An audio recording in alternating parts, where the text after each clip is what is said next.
So, as we have discussed all the methods one by one, we have also got to know what are the precautions to be taken at the time of calculation of national income, and again what are the limitations of the individual methods. But the problems faced as such for calculation or estimation of national income are uh, are, you can say that they are unavoidable.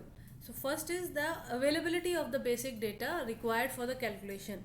As it must have observed that the contribution of the various enterprises running under different industry, what value is being added, it has to be first converted into monetary terms. We need to keep in mind that the value being added by each of the enterprise is to be taken under consideration. So it is a huge data which is required to be collected, which is required to be captured before we calculate the actual national income of the country. So as it is a huge data, this is the first and the greatest challenge to calculate the exact national income for a country.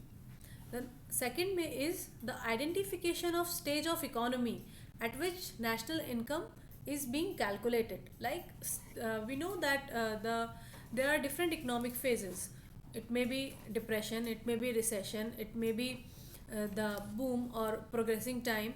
So maybe that during one accounting year we face different economic phases into the economy of a country. From the recession we may go into deep depression. So according to the stage of economy, the contribution of various sectors will change. So as the stage of economy is dynamic in nature, so again it is a great challenge that at what stage we are calculating the national income. The third may be that goods and services would be measurable in monetary terms only.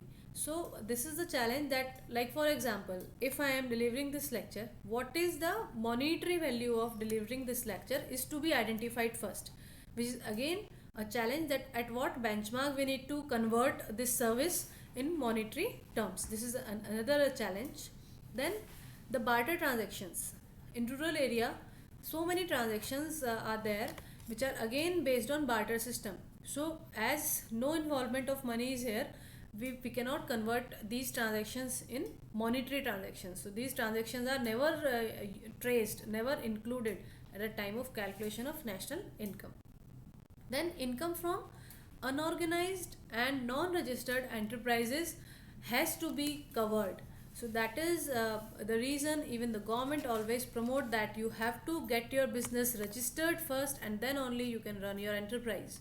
So the reason for being such a strict rules and regulations for registering the business is that whatever income, whatever value you are adding to the system, to the economy, it should be considered, it should be covered, because by the time enterprise is not registered under the government of India, under the government of any country, will not be able to really trace it or trace the value which has been added by that enterprise.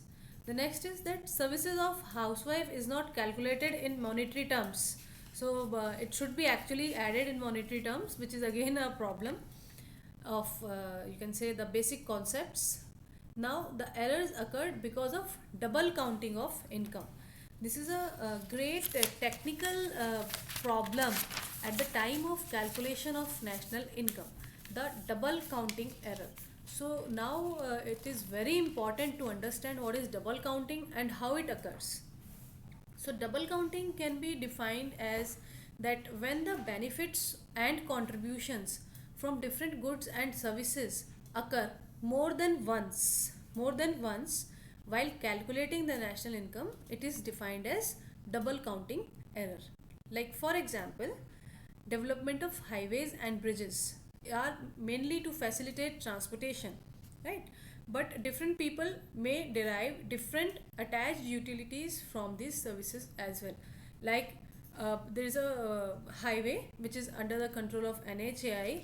They The purpose of this highway is mainly to facilitate transportation, to strengthen the infrastructure of the country, and the income which is being raised is in form of the toll tax which NHAI is collecting from the users. But along with it, if any restaurants, any facilities are being provided at that highway, So the restaurant owner is also using that the facility of that highway to run his business, and he's offering services to the passengers, to the travelers, and whatever services he is providing, it is further adding the value, further adding any monetary benefit to the economy of the country. So here using this highway in two manner can create a problem of double counting. Like at one point of time this highway is being used by NHAI to collect toll and add value to the system. At the other point of time the restaurant owner is using the same highway where the restaurant is located and offering the services and adding value to the system. So these incidences are unavoidable. So that is, but that brings in the element of double counting while calculating the national income. So this has to be again kept in mind. So this is all what is about the basic calculation of the national income. National income also provides the base for calculation of per capita income.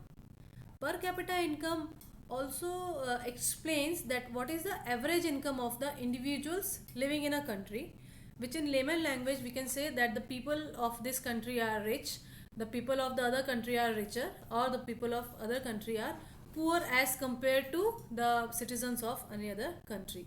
So how national income provides a base to calculate per capita income, we can equate it as that national income at constant price.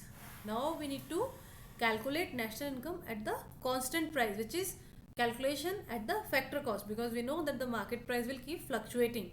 So national income at constant price divided by mid-year population, divided by the population of country during that financial year.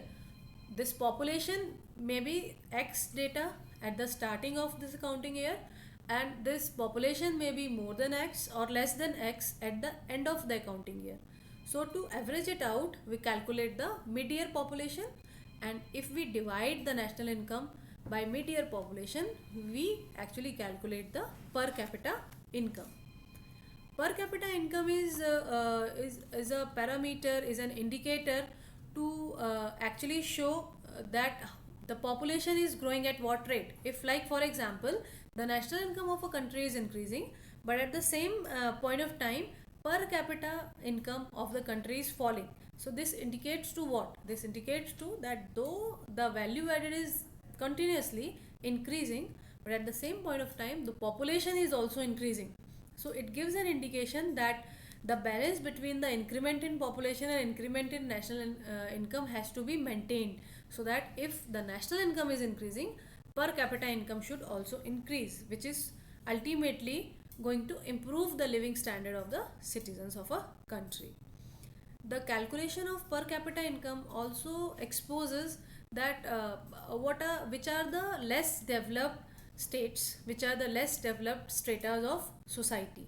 So that division or demarcation is also possible if we calculate per capita income. The reason of low per capita income in countries also that resources are not being utilized in a very efficient manner. By the time we will have the habit of wasting or underutilizing the resources, per capita income cannot be increased. Another factor of low per capita income is that inflation. The inflation is a figure which is the inflation is increment in the price of commodity, and the one reason for inflation is poor infrastructure or supply bottlenecks. The one reason of inflation may be low production, but along with it the more prominent reasons are supply bottlenecks and the infrastructure related problems. So when per capita income indicates on the infrastructure related problems, we can actually get to know that what are the causes of inflation, and once we identify the causes of inflation, we can actually provide remedy to the causes through which inflation can be controlled. So all in all, I would like to say that various macroeconomic indicators are attached with each other. They are not secluded, or they cannot be understood as an individual entity. National income is attached with the gross domestic productivity. Gross domestic productivity is attached with the what is the purchasing power of the consumers, and purchasing power of consumer is again attached with the what is the disposable income is in their hand, and disposable income is again dependent upon that how much leverage inflation is actually giving to them. If inflation figures are higher, even their income is higher, their purchasing power is going to either remain same or it may reduce as well if inflation figures are higher than increment in their income. So I would say that we need to understand all the macroeconomic factors as a group, and that only we will be able to understand why government is taking which policy decisions which are to control or to facilitate which macroeconomic factors and what are the repercussions further. So I believe that in the coming sessions we will be covering other macroeconomic as well as microeconomic factors also, and I hope this session would have been beneficial for you all.